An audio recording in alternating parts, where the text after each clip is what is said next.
ಹಾಸನ ಜಿಲ್ಲೆಯ ಮಲೆನಾಡು ಭಾಗದಲ್ಲಿ ಕಾಡಾನೆಗಳ ಹಾವಳಿ ಹೆಚ್ಚಾಗಿದೆ. ಬೇಲೂರು ಹಾಗೂ ಬಿಕ್ಕೋಡು ಮುಖ್ಯ ರಸ್ತೆಯಲ್ಲಿ ಗಜಗಾಂಭೀರ್ಯದಿಂದ ನಡೆದು ಹೋಗ್ತಾ ಇರುವಂತಹ ದೃಶ್ಯ ಮೊಬೈಲ್ನಲ್ಲಿ ಸರಿಯಾಗಿದೆ.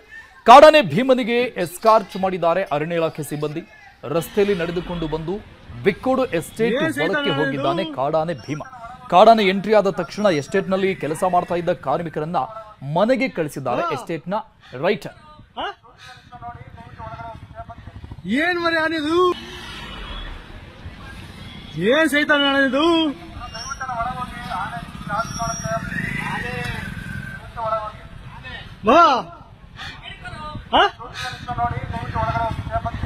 ಏನ್ ಮರಿ ಆನಿದು,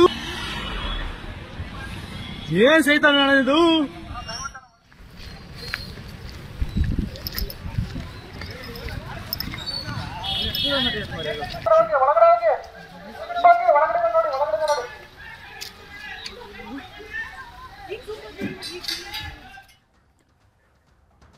ಕಾಡಾನೆ ಗಜಗಾಂಭೀರ್ಯದಿಂದ ನಡೆದುಕೊಂಡು ಹೋಗ್ತಾ ಇರುವಂತಹ ದೃಶ್ಯವನ್ನು ನೋಡ್ತಾ ಇದ್ವಿ. ಎಸ್ಟೇಟ್ನಲ್ಲಿ ಕಾರ್ಮಿಕರು ಜೀವ ಭಯದಲ್ಲೇ ಕೆಲಸ ಮಾಡುವಂತಹ ದುಸ್ಥಿತಿ ಪರಿಸ್ಥಿತಿ ಈ ಭಾಗದಲ್ಲಿ ಕೆಲ ದಿನಗಳಿಂದ ಇದ್ದೇ ಇದೆ. ಕಾಡಾನೆ ದಾಳಿಗೆ ಅನೇಕರು ಬಲಿಯಾಗಿರುವಂತಹ ವರದಿಗಳಾಗ್ತಾ ಇರುವಂಥದ್ದು. ಮಲೆನಾಡು ಭಾಗದಲ್ಲಿ ಕಾಡಾನೆಗಳ ಹಾವಳಿ ಮಿತಿಮೀರಿ ಹೋಗಿದೆ. ಕಾಡಾನೆ ಭೀಮಾನ ಎಂಟ್ರಿ ಕೂಡ ಆಗಿತ್ತು. ಮತ್ತೆ ಎಸ್ಕಾರ್ಟ್ ಸಮೇತವಾಗಿ ಕಾಡಿನೊಳಕ್ಕೆ ಬಿಡುವಂತಹ ಪ್ರಕ್ರಿಯೆ ನಡೆದಂತಹ ಸಂದರ್ಭದ ದೃಶ್ಯ ಇದು.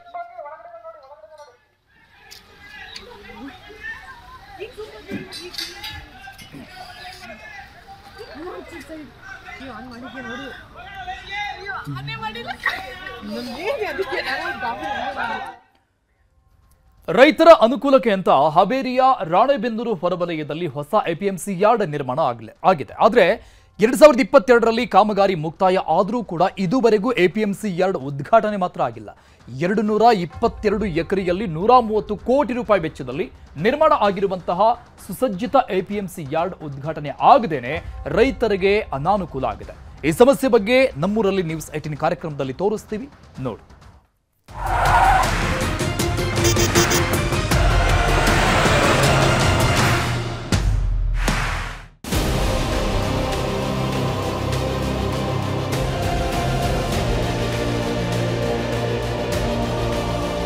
ನಮ್ಮೂರಲ್ಲಿ ನ್ಯೂಸ್ 18 ವಿಶೇಷ ಕಾರ್ಯಕ್ರಮಕ್ಕೆ ಸ್ವಾಗತ. ನಾನು ಆಶಿಕ್ ಮುಲ್ಕಿ. ಇವತ್ತಿನ ನಮ್ಮೂರಲ್ಲಿ ನ್ಯೂಸ್ 18 ತಂಡ ಹಾವೇರಿ ಜಿಲ್ಲೆಯ ರಾಣೆಬೆನ್ನೂರು ತಾಲೂಕಿನಲ್ಲಿದ್ದೀವಿ. ಇಲ್ಲಿನ ಸುಸಜ್ಜಿತವಾಗಿ ನಿರ್ಮಾಣ ಮಾಡಿರುವಂತಹ ಎಪಿಎಂಸಿ ಮಾರುಕಟ್ಟೆಗೆ ವರ್ಷ ಹಲವಾದರೂ ಕೂಡ ಲೋಕಾರ್ಪಣೆ ಭಾಗ್ಯ ಸಿಕ್ಕಿಲ್ಲ.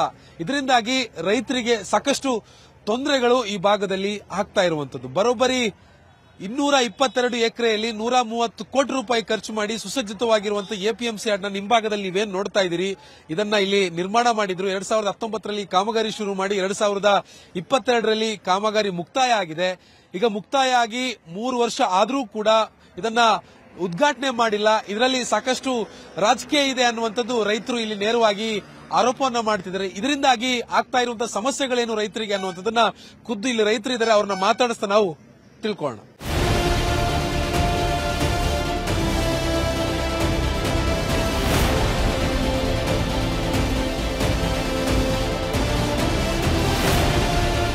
ರಾಣೆಬೆನ್ನೂರು ತಾಲೂಕು ಬೀಜೋತ್ಪಾದನೆ ಒಳಗೆ ನಂಬರ್ 1 ನಮ್ಮ ತಾಲೂಕು.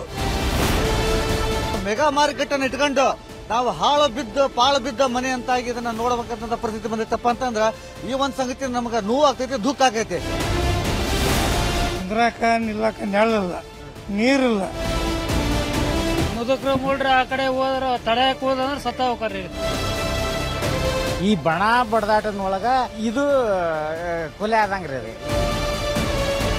ಗಂಡ ಹೆಂಡತಿ ಜಗದಲ್ಲಿ ಕೂಸ್ಗಾಸ ಅಂತ ರೀತಿಯಲ್ಲಿ ಸಾವುಕಾರ ಸರ್ಕಾರ ಒಂದ. ಈ ಮುಟ್ಟಾಳ ನನ್ನ ಮಕ್ಕಳು ರೈತರನ್ನ ಬೀದಿಗಿಡ್ತಾ ಇದಾರೆ. ರೈತರನ್ನ ಸಾಯಿಸಿ ರೈತರನ್ನ ಬೆನ್ನೆಲುಬು ಅಂತಾರೆ. ಬೆನ್ನೆಲುಬು ಎಲ್ಲ ಮುಡ್ಕೊಂಡು ತಿಂತಾ ಇದಾರೆ. ನಾನೀಗ ಹೊಸ ಎಪಿಎಂಸಿ ಮಾರುಕಟ್ಟೆ ಮುಂಭಾಗದಲ್ಲಿದ್ದೀನಿ. ಇಲ್ಲಿ ನನ್ನ ಜೊತೆಗೆ ಈ ಭಾಗದ ರೈತರು ವ್ಯಾಪಾರಸ್ಥರೆಲ್ಲ ಬಂದಿದ್ದಾರೆ. ಇಷ್ಟು ವರ್ಷಗಳಾಗಿದ್ರೂ ಕೂಡ ಈ ಒಂದು ಎಪಿಎಂಸಿ ಮಾರುಕಟ್ಟೆಯನ್ನ ರೈತರ ಉಪಯೋಗಕ್ಕಾಗಿ ಓಪನ್ ಮಾಡಿಕೊಡೋದಕ್ಕೆ ಸಾಧ್ಯ ಆಗಿಲ್ಲ, ಯಾಕೆ ಸಾಧ್ಯ ಆಗಿಲ್ಲ, ಏನ್ ಸಮಸ್ಯೆಗಳಾಗ್ತಿದೆ ಅನ್ನೋದ್ರ ಬಗ್ಗೆ ರೈತರನ್ನ ಮಾತಾಡ್ಸೋಣ. ಸರ್, ಬಹಳ ಕೋಟ್ಯಾಂತರ ರೂಪಾಯಿ ವೆಚ್ಚದಲ್ಲಿ ನಿರ್ಮಾಣ ಮಾಡಿರುವಂತ ಒಂದು ಎಪಿಎಂಸಿ ಮಾರುಕಟ್ಟೆ ರೈತರಿಗೆ ಅನುಕೂಲಕ್ಕೆ ಬೇಕಾಗಿತ್ತಿದ್ದು. ಸೊ ಮಾರುಕಟ್ಟೆ ಇದೆ, ಇನ್ನು ಅದನ್ನು ಓಪನ್ ಮಾಡಿಕೊಡ್ತಿಲ್ಲ ಯಾಕೆ ಅಂತ. ಸರ್, ಇವತ್ತು ಕರ್ನಾಟಕದಲ್ಲಿ 2ನೇ ಮೆಗಾ ಮಾರ್ಕೆಟ್ ಅಂತ ಹೆಸರು ಪಡೆದಿದೆ. ಯಾಕಂದ್ರೆ ಇಷ್ಟೊಂದು ದೊಡ್ಡ ಮಾರ್ಕೆಟ್ ಎಲ್ಲಿ ಇಲ್ಲ ಕರ್ನಾಟಕದಲ್ಲಿ. ಅಂತ ಒಂದು ಮಾರ್ಕೆಟ್ ಕೋಟಿ ಗಂಟ್ಲೆ ಖರ್ಚು ಮಾಡಿದಾರ. ಇದರಲ್ಲಿ ಏನಾಗಿದೆಪ್ಪ ಅಂತಂದ್ರೆ ಗಂಡ ಹೆಂಡತಿ ಜಗದಲ್ಲಿ ಕೂಸ್ಗಾಸತ್ ಅನ್ನೋ ರೀತಿಯಲ್ಲಿ. ಹೆಂಗಪ್ಪ ಅಂತಂದ್ರೆ ಇಲ್ಲಿ ಕೋಳಿವಾಡ ರಾಣೆಬೆನ್ನೂರು ಕ್ಷೇತ್ರದ ಶಾಸಕರು, ಇದು ರಾಣೆಬೆನ್ನೂರು ಕ್ಷೇತ್ರಕ್ಕೆ ಬರೋದಿಲ್ಲ, ಇಲ್ಲಿ ಬ್ಯಾಡಗಿ ಕ್ಷೇತ್ರಕ್ಕೆ ಮತದಾನ ಆಗ್ತಾರ. ಹಿಂಗಾಗಿ ಇದು ಬ್ಯಾಡಗಿ ಕ್ಷೇತ್ರದ ವ್ಯಾಪ್ತಿಗೆ ಬರ್ತಕ್ಕಂತ ವ್ಯವಸ್ಥೆಯಲ್ಲಿ ಇವರು ಕೋಳಿವಾಡ್ರು ಇದು ನನ್ನ ತಾಲೂಕಿನಲ್ಲಿ ಇರ್ತಕ್ಕಂಥದ್ದು ಅಂತಂದು ಇಲ್ಲಿ ಪ್ರಕಾಶ್ ಕೋಳಿವಾಡ್ರು ಅಂತಾರ. ಅವರು ಬಸವರಾಜ ಶಿವಣ್ಣವರು ನಮ್ಮ ಮತದಾನ ಕ್ಷೇತ್ರದಲ್ಲಿದೆ, ನಾನು ಅಧಿಕಾರ ಚಲಾಯಿಸ್ತೇನೆ ಅಂತ ಹೇಳಿ ಇವರು ಇಬ್ಬರ ಜಗಳದಲ್ಲಿ ಇದು ಕೂಸ್ಗಾಸದ ಪ್ರತಿಷ್ಠಿತ ಕಣದಲ್ಲಿದೆ. ಇದು 518 ವ್ಯಾಪ್ತಿಯಲ್ಲಿ ಮಳಿಗೆಗಳಿದಾವೆ.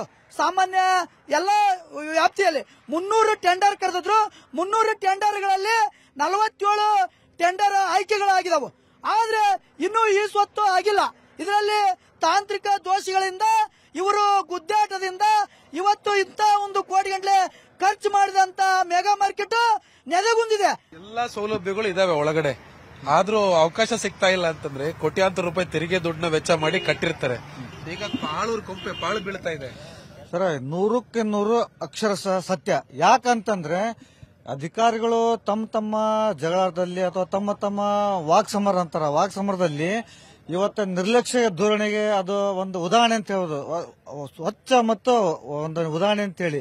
ಯಾಕಂತಂದ್ರೆ ಕೋಟ್ಯಾಂತರ ರೂಪಾಯಿನ ಸರ್ಕಾರ ಏನಿತ್ತಲ್ಲ ಅದನ್ನ ಖರ್ಚು ಮಾಡಿ ಈ ಒಂದು ವ್ಯವಸ್ಥೆಯನ್ನು ಮಾಡಿದಾಗ ಪಾಳು ಬಿದ್ದ ಮನೆ ಅಂತಾರಲ್ಲ, ಆ ಪಾಳು ಬಿದ್ದ ಮನೆ ಅಂತ ಆಗ್ತೈತಿ. ಯಾವುದೇ ವಸ್ತು ಆಗಲಿ, ಯಾವುದೇ ಮನೆ ಆಗಲಿ, ಅದನ್ನ ಉಪಯೋಗಕ್ಕೆ ತಂದಾಗ ಅದನ್ನ ಸದ್ಬಳಕೆ ಮಾಡ್ಕೊಂಡಾಗ ಮಾತ್ರ ಅದು ಏನೈತಲ್ಲ ಜನರಿಗೆ ಅರ್ಥ ಆಗ್ತೈತಿ, ಜನರಿಗೆ ಉಪಯೋಗ ಆಗ್ತೈತಿ. ಒಂದೇದು, ಈಗ ಆಲ್ರೆಡಿ ನಮ್ಮ ಕಬ್ಬಾರ್ ಹನುಮಂತಪ್ಪ ನಮ್ಮ ತಾಲೂಕು ಅಧ್ಯಕ್ಷರು ಹೇಳ್ದಂಗೆ ರಾಣೆಬೆನ್ನೂರು ಹಾವೇರಿ ಜಿಲ್ಲೆಯಲ್ಲಿ ಅತ್ಯಂತ ವೇಗವಾಗಿ ಬೆಳತಕ್ಕಂತ ನಗರ. ಇಂಥ ನಗರದಾಗೆ ಒಂದು ಮೆಗಾ ಮಾರುಕಟ್ಟೆನ ಇಟ್ಕೊಂಡು ನಾವು ಪಾಳು ಬಿದ್ದ ಮನೆ ಅಂತಾಗಿ ಇದನ್ನ ನೋಡಬೇಕಂತ ಪರಿಸ್ಥಿತಿ ಬಂದೈತಪ್ಪ ಅಂತಂದ್ರ ಈ ಒಂದು ಸಂಗತಿ ನಮಗೆ ನೋವು ಆಗ್ತೈತಿ, ದುಃಖ ಆಗೈತಿ. ಯಾಕಂತಂದ್ರೆ ಅಧಿಕಾರಿಗಳು ನಾನ್ ಹೆಚ್ಚು ನೀನ್ ಹೆಚ್ಚು ಇದನ್ನ ಬಿಡಬೇಕು, ಅನ್ಯತಾ ಭೇದ ಭಾವನ ಮರೆತು ದಯವಿಟ್ಟು ಈ ಕಡೆಗೆ ವೇಗವಾಗಿ ಎಷ್ಟು ಇಷ್ಟು ಗಮನ ಹರಿಸ್ತಾರ ಎಲ್ಲರಿಗೂ ಅನುಕೂಲ ಆಗ್ತೈತಿ ಅಂತ ದಿಶೆಯಲ್ಲಿ ಹೇಳಕ್ ಇಷ್ಟಪಡ್ತೀವಿ. ತಾತ, ಏನ್ ಓಪನ್ ಮಾಡ್ಕೊಡಲ್ವಾ ಇದು? ನಮ್ದು ಅಂತಾರೆ ನಾವು ಬರಡೇರ ಎಲ್ಲಿ ಬರಡಿ ಏನ್ ನೀವೇನ್ ಬೆಳೆಯಲ್ವಾ? ರೈತ ಗೊಂಜಾಳ ತಂದಿದೆ. ಜೋಳ ಬೆಳಿತೀರಾ? ಈಗ ಎಲ್ಲ ಹಾಕ್ತಿದ್ದೀರಿ ತಂದು? ಒಳಗಡೆ ಹಾಕ್ತಿರಿ. ಏನ್ ಓಪನ್ ಮಾಡ್ಕೊಡಲ್ವಾ ಅಂತಣ್ಣ? ಓಪನ್ ಮಾಡಿಕೊಡಲ್ಲ ಅಂತ ಏನಂತಾರ ಕೇಳಿದ್ರೆ? ಕೇಳಿದ್ರ ಅವ್ರ ಅಲ್ಲಿ ಬ್ಯಾಡಿಗೆ ಹೋಗ್ರಿ, ಅಲ್ಲಿ ಬ್ಯಾಡಿಗೆ ಹೋಗ್ಬೇಕು ಅಂತಾರ. ಅವ್ರ ಕೇಳಿದ ನೀರು ಸಪ್ಲೈ ಅಲ್ಲಿ ಹೋಗ್ಬೇಕಂದ್ರೆ ಜನರ ಮುಖರು